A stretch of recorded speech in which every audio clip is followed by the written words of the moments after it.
Halo semuanya, selamat datang di channel Saint Horizon. Pernah kebayang nggak, Laut Indonesia yang luas banget ini ternyata bisa jadi sumber energi masa depan? Kali ini kita bakal ngobrol santai soal pembangkit energi laut. Teknologi yang nggak cuma keren, tapi juga super penting buat masa depan kita. Yuk simak terus videonya.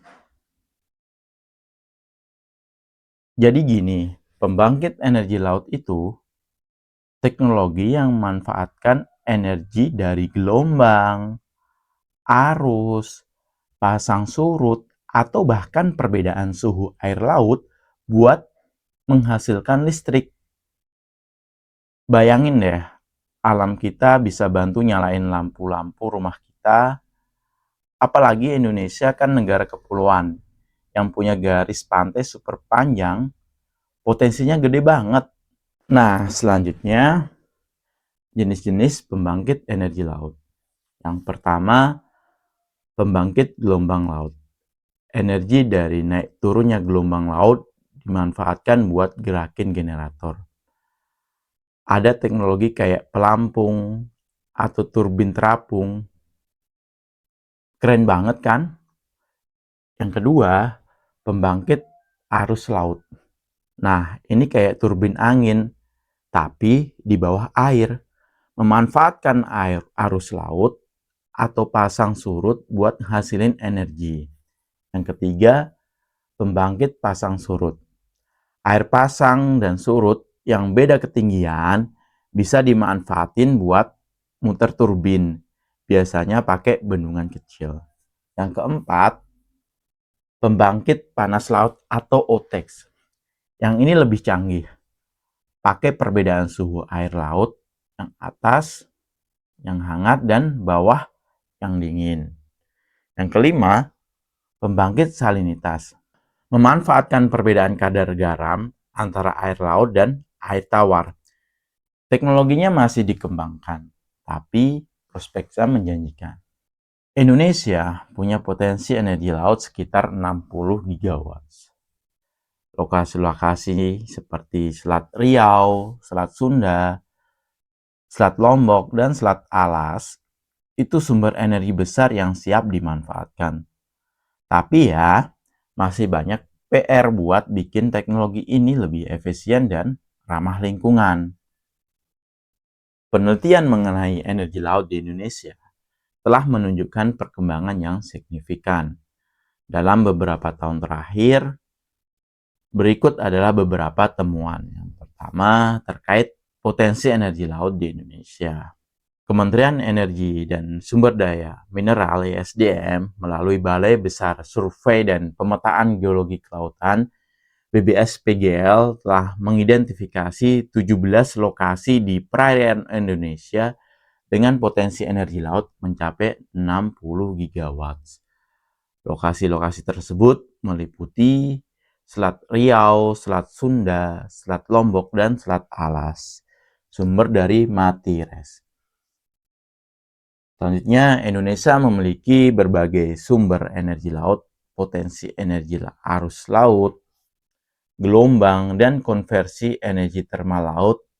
Potensi energi laut diperkirakan mencapai 17,9 gigawatt. Namun, pemanfaatannya saat ini masih terbatas. Sumber dari ResearchGate. Selanjutnya, penelitian dan pengembangan. Kementerian ESDM telah menyusun peta jalan untuk penelitian dan pengembangan energi arus laut. Dengan fokus pada konversi tenaga kinetik massa air laut menjadi listrik, sumber dari ESDM. Selanjutnya, beberapa penelitian telah mengkaji potensi energi laut di Indonesia sebagai sumber energi terbarukan. Misalnya, studi yang dipublikasikan di jurnal Innovatech Polbank membahas potensi energi gelombang laut dan teknologi yang dapat diterapkan seperti oscillating water column dan marine current turbine. Sumber dari e-jurnal Polbank.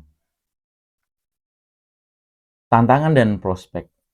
Meskipun potensi energi laut di Indonesia sangat besar, tantangan utama yang dihadapi adalah biaya investasi yang tinggi dan keterbatasan teknologi. Beberapa teknologi seperti OTEX memerlukan investasi yang signifikan dan infrastruktur yang kompleks. Sumber dari e-jurnal. Begitu juga dengan dampak lingkungan.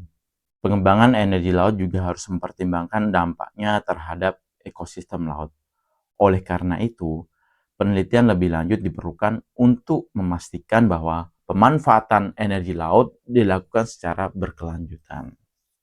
Secara keseluruhan, Indonesia memiliki potensi besar dalam pengembangan energi laut sebagai sumber energi terbarukan.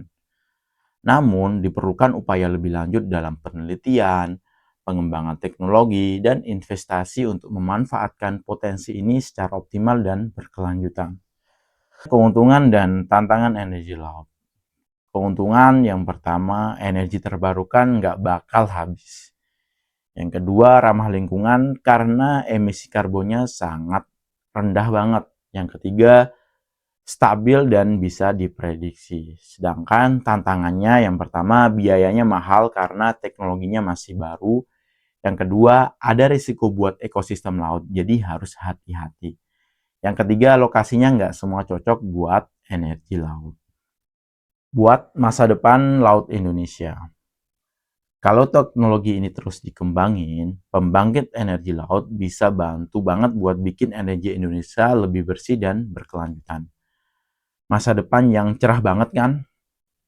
Kita dukung terus pengembangannya biar teknologi makin maju. Jangan lupa like, subscribe, dan share video ini ya. Sampai jumpa di video berikutnya.